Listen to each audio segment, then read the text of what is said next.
Hola, hoy vamos a hablar de los motores de corriente alterna y vamos a empezar por una pequeña introducción. En los motores de corriente alterna, al igual que los de corriente continua, podemos encontrar el rotor y el estator.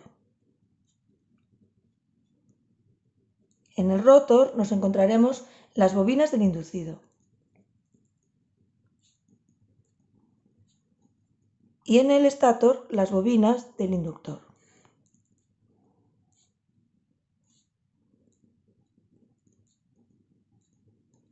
Bien, en el motor de corriente continua teníamos que alimentar ambas bobinas para que se generaran campos magnéticos en ambas bobinas y que entraran en atracción y repulsión para que apareciera un par que generara el giro del rotor del motor. En el caso de los motores de corriente alterna, solamente vamos a alimentar las bobinas del inductor. Estas bobinas del inductor las vamos a alimentar con una corriente alterna y esta corriente alterna variable va a generar a su vez un campo magnético variable. Este campo magnético variable gira a lo que se denomina la velocidad de sincronismo, que vamos a representar por la letra N1.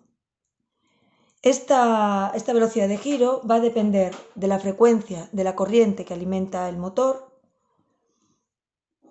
y del número de pares de polos de las bobinas de los devanados del inductor.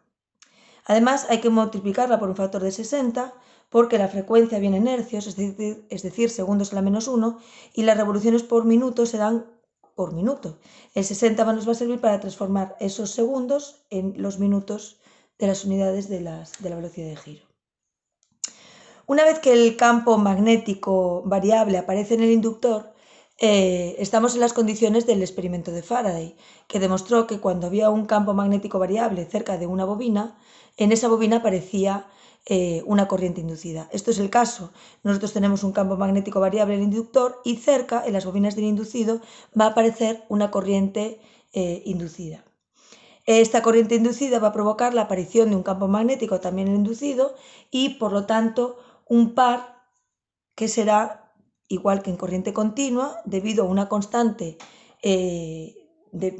característica del motor, de sus aspectos constructivos, y dependerá también de la corriente que circule, dependerá del flujo magnético de excitación y en el caso de los motores de corriente alterna y a diferencia de los de continua también dependerá del factor coseno de phi que ya vimos aparecer cuando explicamos la corriente alterna.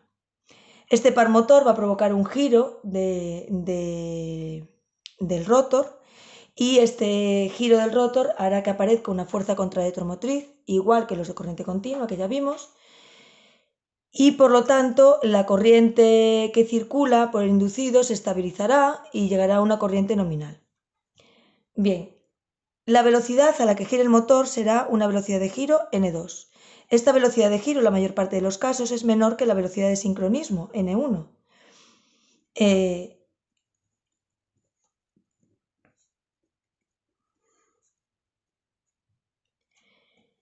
Porque la mayor parte de los motores son asíncronos, no coincide la velocidad de sincronismo con la velocidad de giro del motor. La diferencia entre estas velocidades en estos motores asíncronos se llama deslizamiento y se calcula como la diferencia entre velocidad de sincronismo y velocidad del motor. Este deslizamiento D es deslizamiento absoluto.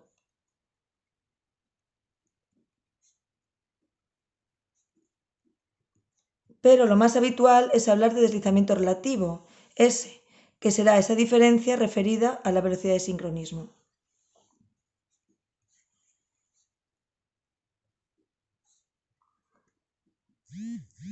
Este deslizamiento se suele dar en múltiples ocasiones en tanto por cien.